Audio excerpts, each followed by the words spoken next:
આ 15 વાસ્તુ ટિપ્સ અપનાવશો તો તમારા ઘરમાં થશે ધનવર્ષા। નમસ્કાર મિત્રો, આપ સૌનું સ્વાગત છે અમારી યુટ્યુબ ચેનલ પર। મિત્રો, માણસ પૈસા કમાવવા માટે સખત મહેનત કરે છે જેથી તેનું જીવન આરામદાયક વીતી શકે।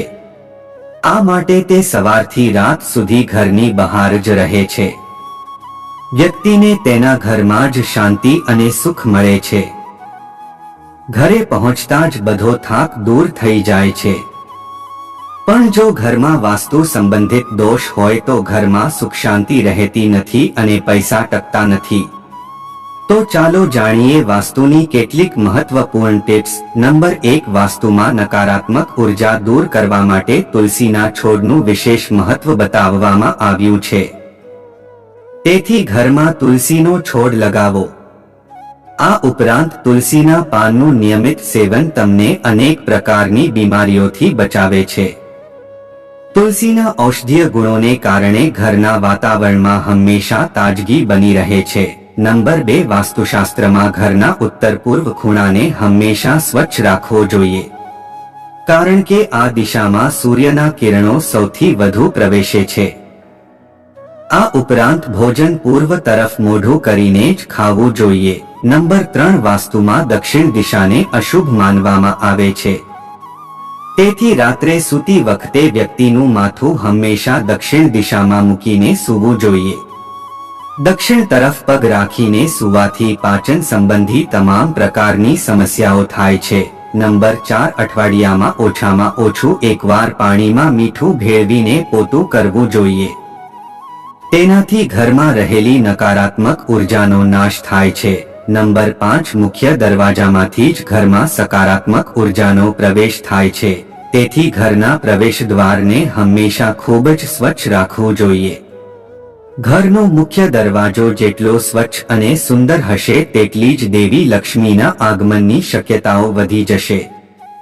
સ્વસ્તિક, ઓમ, શુભ લાભ જેવા શુભ ચિહ્નોનો ઉપયોગ જરૂર કરો અને મુખ્ય દરવાજા પર ભગવાન ગણેશની મૂર્તિ પણ લગાવો। નંબર 6, ઘરમાં પૂજા રૂમમાં દેવી દેવતાઓની વધુ પડતી મૂર્તિઓ કે ચિત્રો ન મૂકો। એક જ ભગવાનની અનેક મૂર્તિઓ ન હોવી જોઈએ અને બેડરૂમમાં ભગવાનની કોઈ તસવીર ન હોવી જોઈએ। નંબર 7, વાસ્તુશાસ્ત્ર અનુસાર ઘરનો મુખ્ય દરવાજો પૂર્વ કે ઉત્તર દિશામાં હોવો શુભ માનવામાં આવે છે। જો આ શક્ય ન હોય તો સ્વસ્તિકનો અભિષેક કરીને મુખ્ય દરવાજા પર સ્થાપિત કરવું જોઈએ। નંબર 8, વાસ્તુશાસ્ત્રમાં દરવાજા સિવાય ઘરની બારીઓનું પણ ધ્યાન રાખવાનું કહેવામાં આવ્યું છે। દરવાજા અને બારીઓ ફક્ત અંદરની તરફ જ ખુલવી જોઈએ અને ખોલતી વખતે અને બંધ કરતી વખતે બારી બારણાનો અવાજ ન થવો જોઈએ। નંબર 9, દેવી દેવતાઓની મૂર્તિઓ ક્યારેય નૈત્ય ખૂણામાં ન મૂકવી જોઈએ, તેનાથી કામમાં મુશ્કેલી આવે છે। આ ઉપરાંત ઘરમાં ક્યારેય બિનજરૂરી વસ્તુઓ, તૂટેલું ફર્નિચર, કચરો અને ઇલેક્ટ્રિકલ વસ્તુઓ જમા ન કરવી જોઈએ। નંબર 10, ધન વધારવા માટે તિજોરીનું મુખ હંમેશા ઉત્તર અથવા પૂર્વ તરફ રાખવું જોઈએ અને સાંજે ઘરના દરેક ભાગમાં પ્રકાશ થવો જોઈએ। નંબર 11, ઘરની દક્ષિણ દિવાલ પર અરીસો ક્યારેય ન લગાવવો જોઈએ। અરીસો હંમેશા પૂર્વ કે ઉત્તર દિવાલ પર લગાવવો શુભ માનવામાં આવે છે।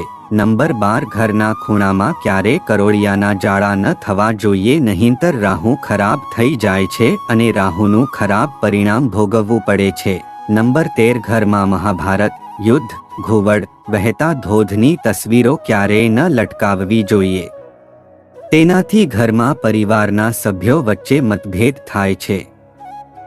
નંબર 14, ઘરની સીડીઓ પૂર્વથી પશ્ચિમ અથવા ઉત્તરથી દક્ષિણ તરફ હોવી જોઈએ અને સીડીની નીચે સ્ટોર રૂમ કે બાથરૂમ ન હોવો જોઈએ। નંબર 15, દિવાલ અથવા છત પર કોઈ તિરાડો અથવા ભેજ ન થવો જોઈએ, તેનાથી ઘરમાં ગરીબી આવે છે। મિત્રો, તમને વિડિયો પસંદ આવ્યો હોય તો વિડિયોને લાઇક કરી ચેનલને સબસ્ક્રાઇબ કરવાનું ભૂલતા નહીં। જય શ્રી કૃષ્ણ।